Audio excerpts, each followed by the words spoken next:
Hey sports fans, this is Straight from the Basement with Untitled. I'm a sports fan who always said, if I never played a sport professionally, then I want to talk about it. I'm born and raised in New York City. Played organized basketball for several well-known teams in the mid-'70s and the early '80s, such as the legendary Home Cold Rucker Tournament, Melbank, Stone Gym and Riverside Church, LaGuardia House, and my all-time favorite, Each One Teach One. Having sports in my life at an early age always kept me out of trouble. If I wasn't playing basketball, I was either playing football or baseball. Hey sports fans, this is Straight from the Basement with Untitled, where my opinions, views, and facts will cover the hottest, the latest, and the past sports events. Welcome once again. I want to continue to thank everyone who has liked and subscribed to my podcast. And if this is the first time you're viewing it, please do the same. Now, as always, before I even get into today's topic, I got one hot topic to talk about. It's actually a question. And the question is this: should the Los Angeles Angels offer the best player in the world, Shohei Ohtani, $600 million for at least the next 10 years? That's the question.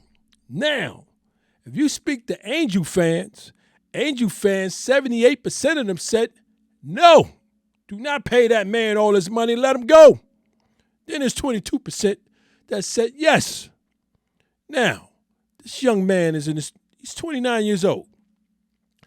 He's at the beginning part of his prime.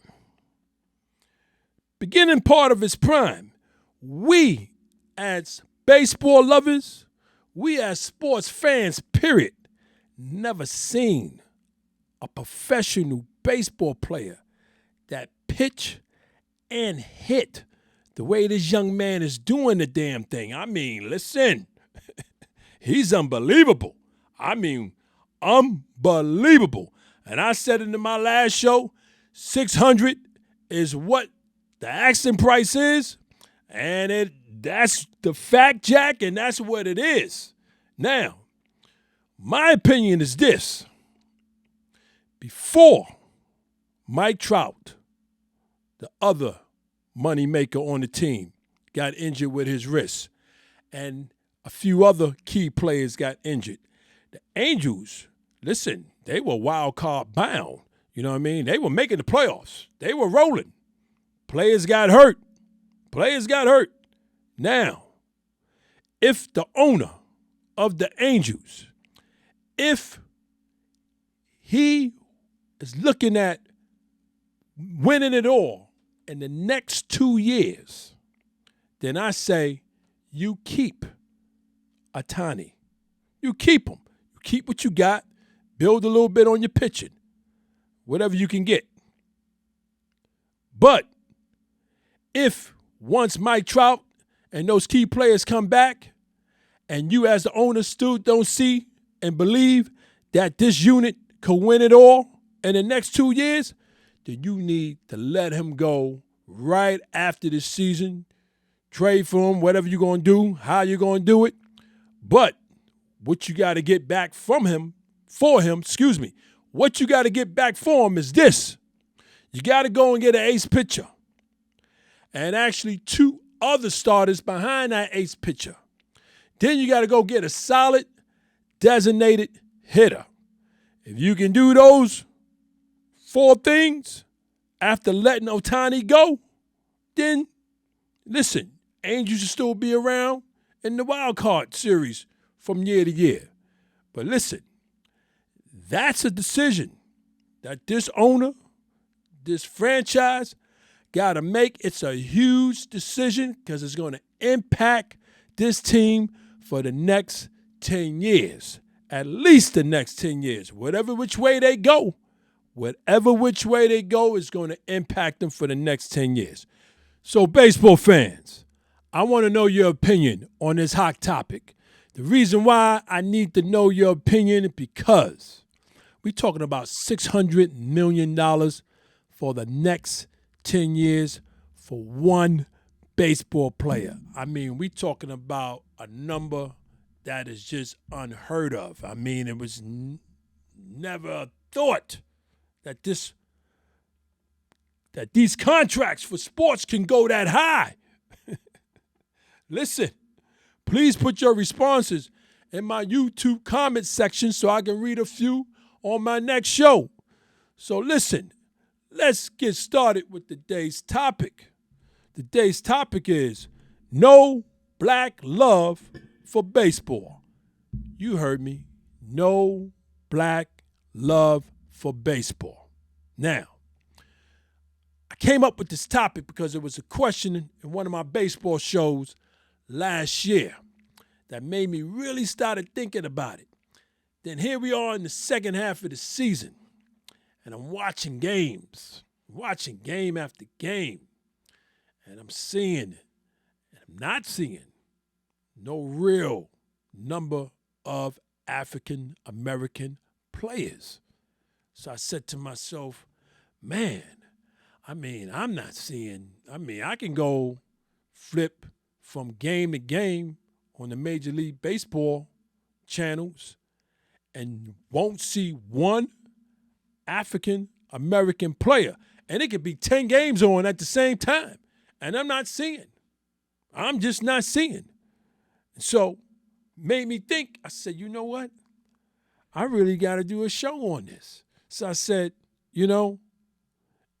when I started researching, I researched that it was only 6.1% of active rosters in Major League Baseball.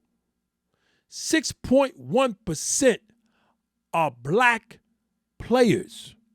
We're talking about 58 of the 945 players that's active playing baseball. Think about that. We're talking about 58 African Americans only playing Major League Baseball in this country. So when I saw that and I read the study by USA Today Sports, I said, yo, this is crazy. We're talking about the 1950s. I said, my God, are we back in the 50s? I said, man, this is sad because baseball is one of my love. Baseball is one of my love when it comes to sport. Actually, it's my third love. Basketball first, football second, and baseball third. And I'm saying it's only 58 African Americans in Major League Baseball in 2023. Wow. I had to think about that. And then just a sad feeling just came across for me. And then I says, hold up. I got to think about why. Why is this? So I came up with 5 reasons. These are my opinions. These reasons are my opinions only. 5 reasons why this may be happening. My first reason is this. Most black youths are being raised by a single parent, normally the mother. And baseball knowledge is not a sport they could relate to. Now, I'm not saying that every mother, single black mother in her house who have young men don't know anything about baseball. I'm not saying that. What I'm saying is this. They may know a little bit, but I'm quite sure when they were growing up, baseball probably wasn't their cup of tea to watch. Being around men in their family or being at school, it probably was basketball or football. This is what I'm saying. That's my first reason. My second reason is this.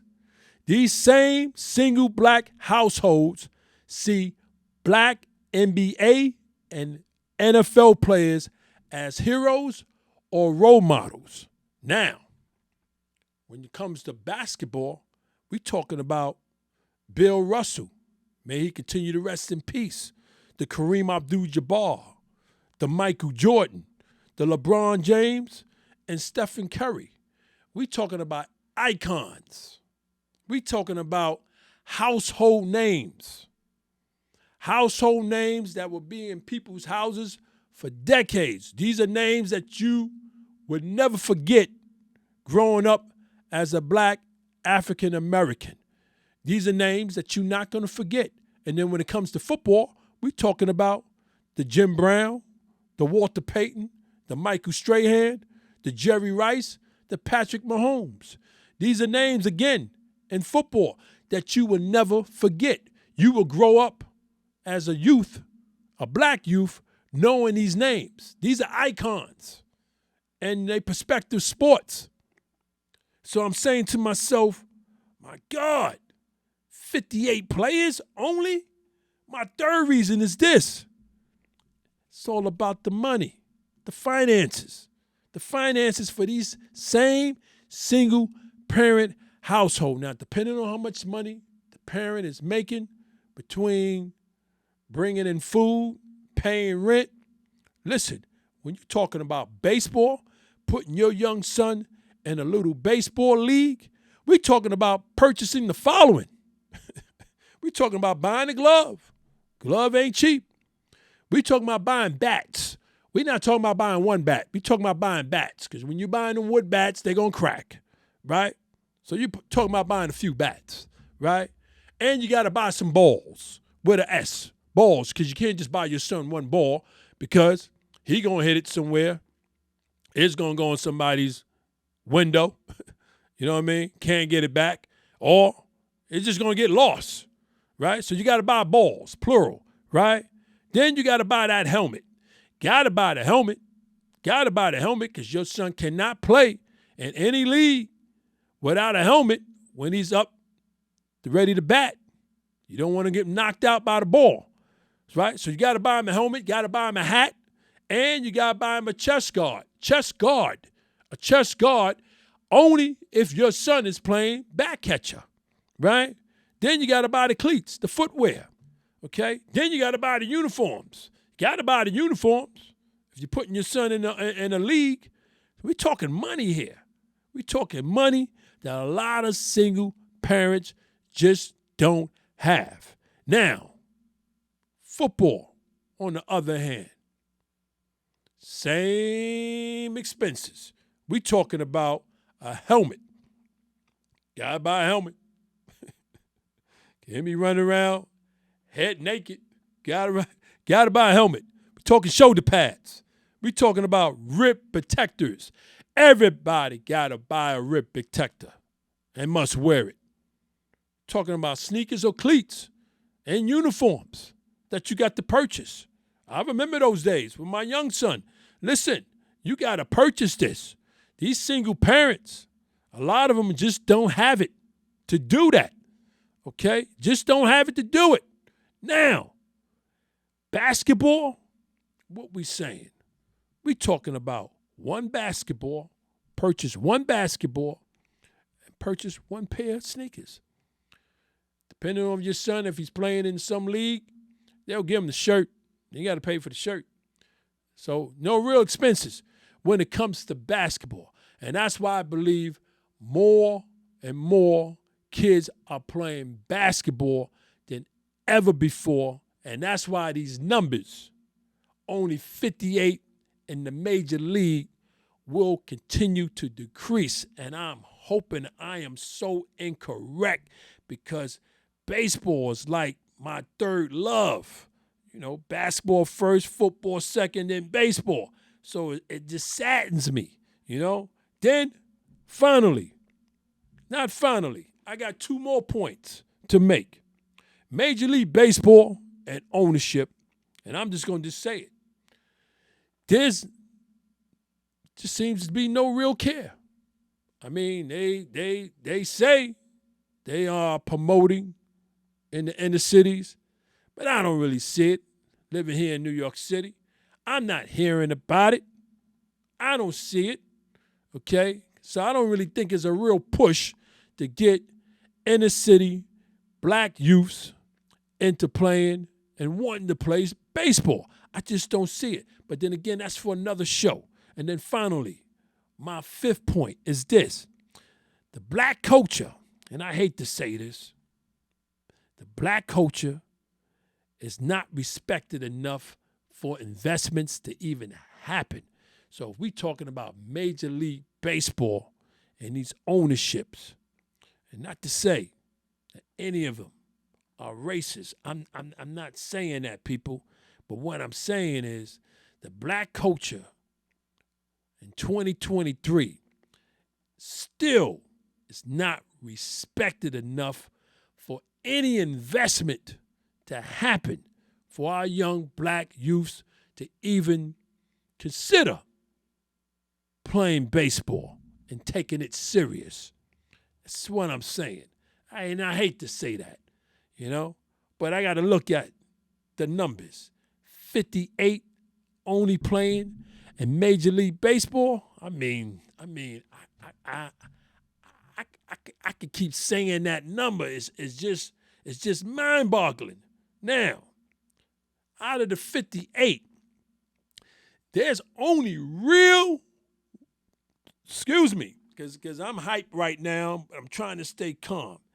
There's only three Major League African-American players that is considered household names. These three, we're talking Aaron Judge from the New York Yankees.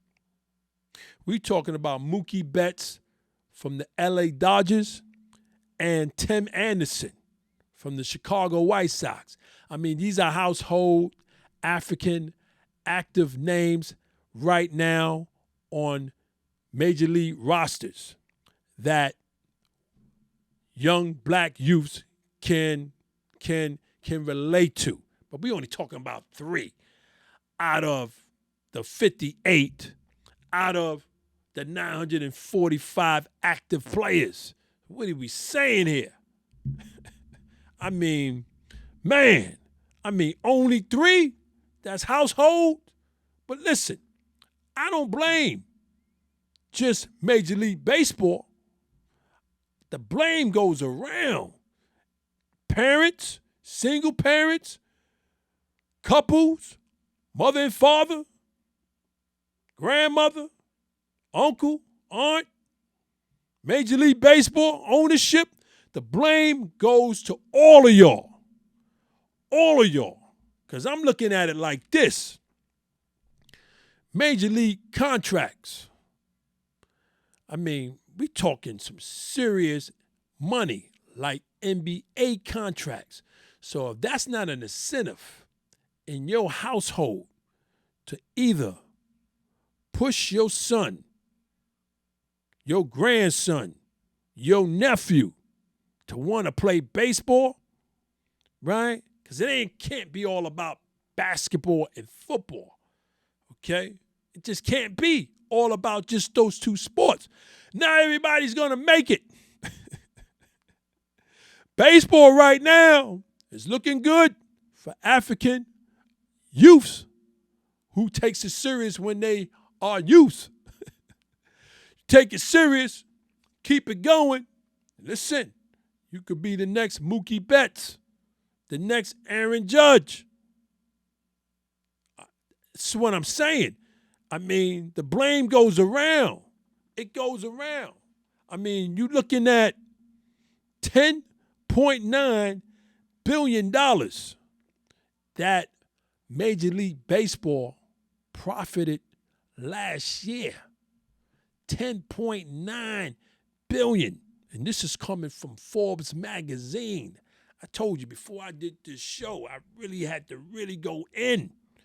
$10.9 billion, you telling me you can't take 100 to 200, $500,000 and promote baseball in the inner city to entice these young black youths? This is what we saying. You can't peel a little bit of that. $10.9 billion? Come on. What are we saying here? The respect level is that low where we just don't care no more as Americans. Come on. Listen, I'm not trying to get there. I'm not trying to get my mind there, but it's sad. I mean, it's real sad. I mean, no black love for baseball will get worse. In my opinion, in these next 5 years, that 58, I'm praying, doesn't turn into 28 in the next 5 years. I mean, it's just so sad. I mean, what we talking about here? I mean, 6.1% right now. Next 5 years, what are we talking about? 3.2%? Sad. Sad all around. I mean, sad all around. I mean, the attitude from the Major League Baseball and these attitudes from these single parents and the family who's raising these youths, the attitudes must change. It cannot just be all about basketball and football. It just cannot be. Baseball is a sport that I respect since I was a kid. Growing up, Reggie Jackson was my idol when it came to baseball. Come on, man. What we saying here? This has to stop, and these numbers have to grow. And the only way it can grow, parents, grandmothers, grandfathers, uncles, aunts, sisters, older sisters and brothers, we got to get our young black brothers into baseball, into playing and liking baseball. And don't give me that excuse that there's no baseball, little league in your city, because I know that's not true. I know that's not true. Yeah, it may not be around the corner or up the block in your nearest park. You may have to jump on the car, drive 20 minutes, maybe 30 minutes to get your son to a baseball league. But come on. Y'all got to do this because these numbers are ridiculous in 2023. So listen, I want to thank y'all for hanging out with me in my basement. I appreciate it so much. To my viewers and listeners, please continue to check me out on YouTube and subscribe. Check me out on the streaming platforms, Apple and Spotify. Also, please remember to check out the Dewey Does Foundation that is fighting childhood obesity, which helps support youth sports, fitness, and health at deweydoes.com. Plus, check out the Even Flow Coffee Company, created to combine the interests of coffee lovers, fashion, and music. For more information or to make a purchase, visit evenflowcoffee.com. As I always say, sports is what keeps this world from going insane, either in a pandemic or no pandemic. Until next time, take care.